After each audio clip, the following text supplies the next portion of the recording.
তারা প্রয়োগ করে সেটা কতটা আধুনিক সেটা নিয়েও আমাদেরকে চিন্তা করতে হবে। কারণ আমরা প্রায় কিন্তু দেখি ডিএনএ টেস্ট করার জন্য FBI এর লোক আনা হয়, অনেক সময় কেউ কেউ অভিযোগ করে ইচ্ছাকৃতভাবেও ধরা হয় না, সেটাও আরেকটা বিষয় থাকে। আপনি যখন একটার পর একটা ঘটনা আপনি তদন্ত করতে পারবেন না, মানে উদ্ঘাটন করতে পারবেন না কারা করেছে কেন করেছে, তখন তো আমরা মানে অবশ্যই একটা কনক্লুশনে পৌঁছতে পারি, আমরা একটা সিদ্ধান্ত নিতে পারি যে আপনারা যে কাজের দায়িত্ব আপনাদেরকে দেয়া হয়েছে সেই কাজটা করার জন্য যে কর্মদক্ষতা দরকার সেটা আপনাদের নাই, সুতরাং আপনারা ব্যর্থ।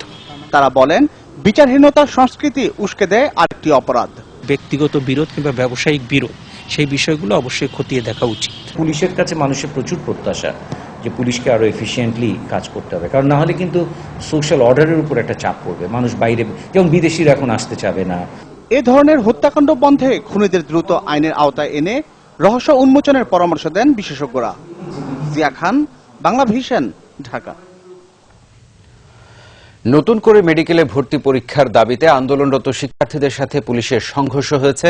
বুধবার মিছিল নিয়ে মহাখালীতে স্বাস্থ্য অধিদপ্তর ঘেরাও করতে যাওয়ার পথে কারণবাজার এলাকায় তাদের বাধা দেয় পুলিশ। তাদের উপর লাঠিচার্জ করেছে বলেও অভিযোগ আন্দোলনকারীদের, তবে অভিযোগ অস্বীকার করেছে পুলিশ।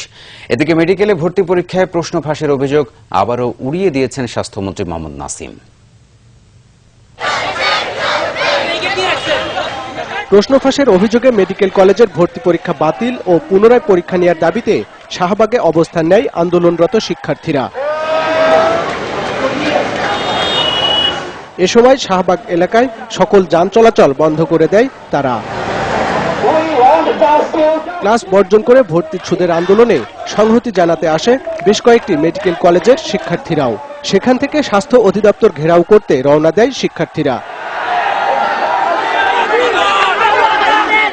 কারওয়ানবাজার সার্ক ফোয়ারার সামনে এলে পুলিশি বাধার সম্মুখীন হয় তাদের মিছিল।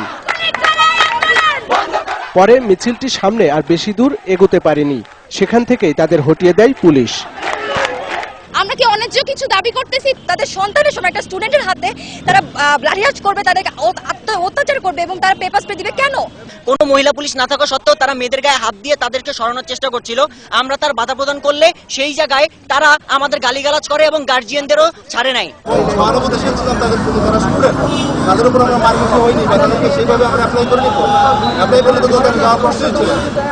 পরে কেন্দ্রীয় শহীদ মিনারে জড়ো হয়ে নতুন কর্মসূচির ঘোষণা দেয় আন্দোলনরত শিক্ষার্থীরা। আমাদের উপর হামলার প্রতিবাদে আগামীকাল সকাল 11টায় সমবেত হব এবং এখান থেকে আমরা আমাদের প্রমাণগুলো শো করার উদ্দেশ্যে আমরা আহ্বান জানাবো এখানে শান্তিপূর্ণ কর্মসূচির মাধ্যমে। সব মেডিকেল কলেজগুলোতে ক্লাস বর্জন করে এই আন্দোলনে সবাই যোগ দেওয়ার জন্য সবাইকে অনুরোধ করতেছি।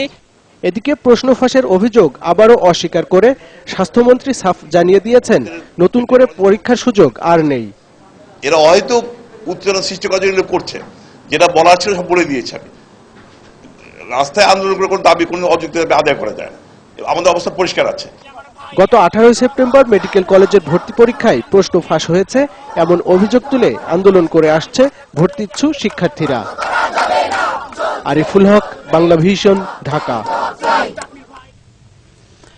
সংবাদের এই পর্যায়ে নিচ্ছি একটা বিরতি, সাথে থাকুন, ফিরে এসে থাকছে। খুলনায় আওয়ামী লীগের সাবেক এমপি মোল্লা জালালের বাসা থেকে পুত্রবধূ রাব্বি সুলতানার গুলিবিদ্ধ লাশ উদ্ধার। মোবাইল নম্বর অপরিবর্তিত রেখে অন্য যে কোনো পছন্দের অপারেটরে পরিবর্তন পদ্ধতি চালু হচ্ছে মার্চের মধ্যেই।